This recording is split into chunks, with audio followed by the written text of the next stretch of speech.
बच्चों, आज हम क्लास 9th की वर्कशीट 27 करेंगे और ये आपका उत्तक वाले चैप्टर से हैं, विभज्योतक उत्तक। और ये आपका चैप्टर 6 है, टिश्यूज़ वाला चैप्टर। पहले हम हिंदी मीडियम में करेंगे, उसके बाद इंग्लिश मीडियम में करेंगे। तो उत्तक क्या है? जब बहुत सारी कोशिकाएं मिल जाती हैं तो वो उत्तक का निर्माण करती हैं।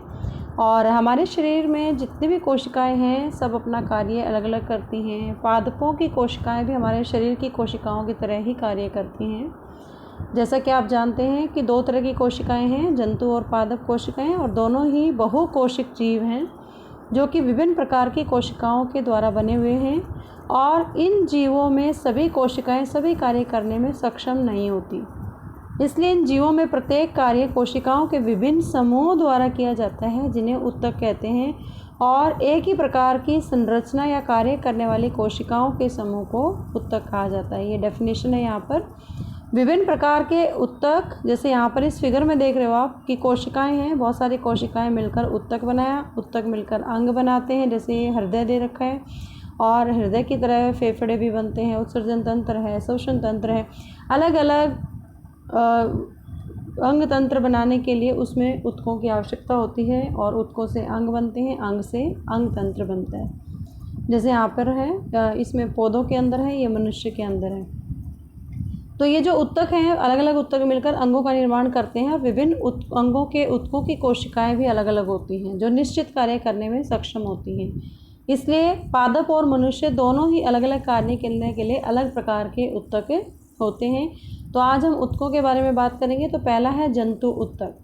जंतु उत्तकों का अधिकांश भाग जीवित होता है। इन्हें ऊर्जा की आवश्यकता भी अधिक होती है और इनकी कोशिकाओं की वृद्धि एक समान होती है। जैसे मनुष्य का शरीर है, सारे उत्तक हैं वो एक ही समान वृद्धि करते हैं और उनमें ऊर्जा की आवश्यकता होती है।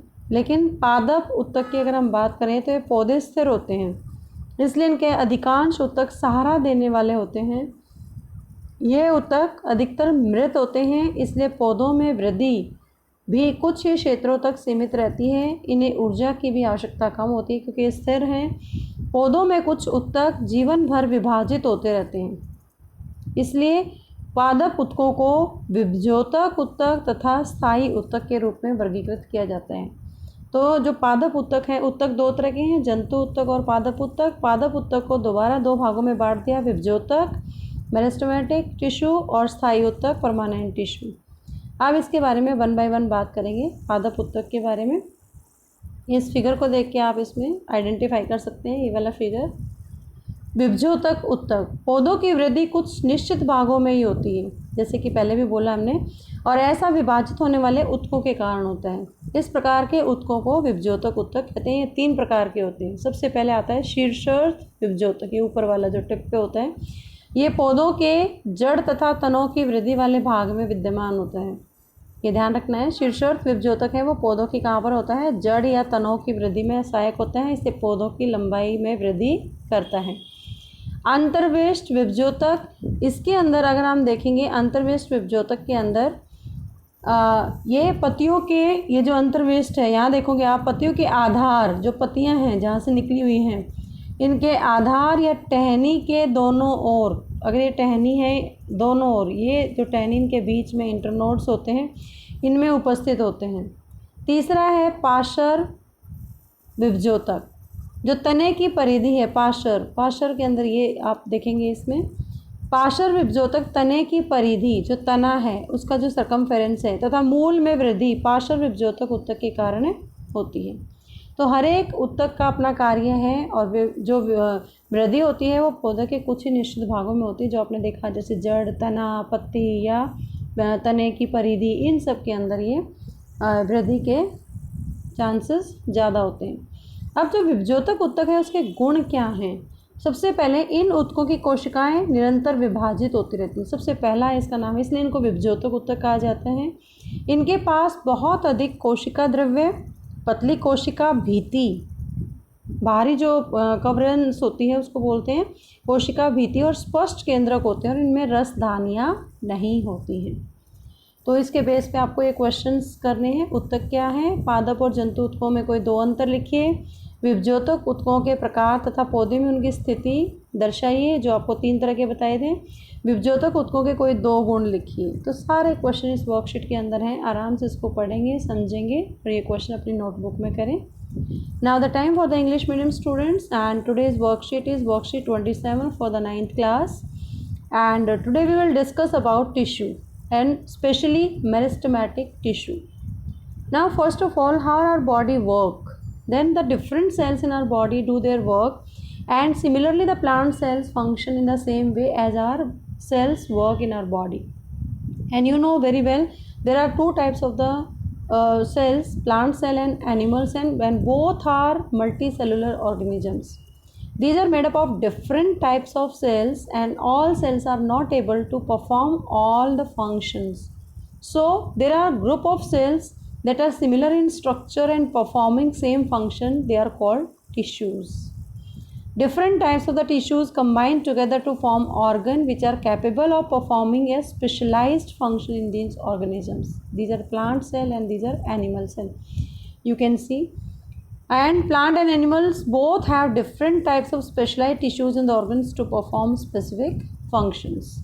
Just like this is the cell is combined together, they form tissues combined they form organ, like heart, and heart present in the heart organ system in our body, and it is made up of different kind of the cells because all the cells do not have their same functions.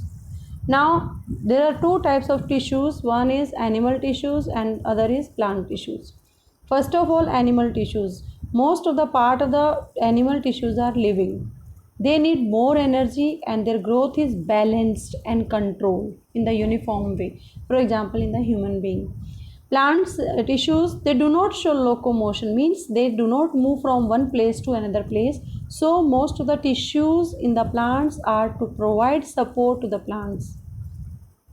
Second is, most of them are made up of dead cells. They are made up of living cells, but they are made up of dead cells.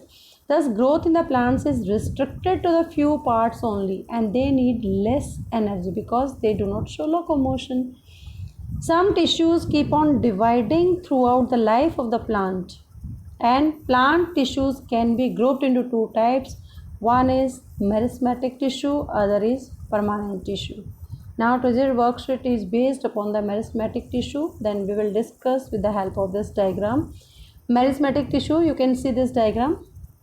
In the plants grow through the certain specific parts only. It is due to the presence of dividing tissues, and this type of the tissues are called meristematic tissues. They are divisible, and these tissues have the ability to keep on dividing. There are 3 types of the tissues.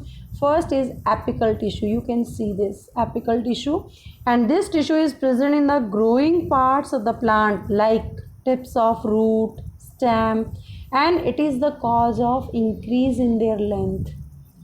Second is intercalary meristem.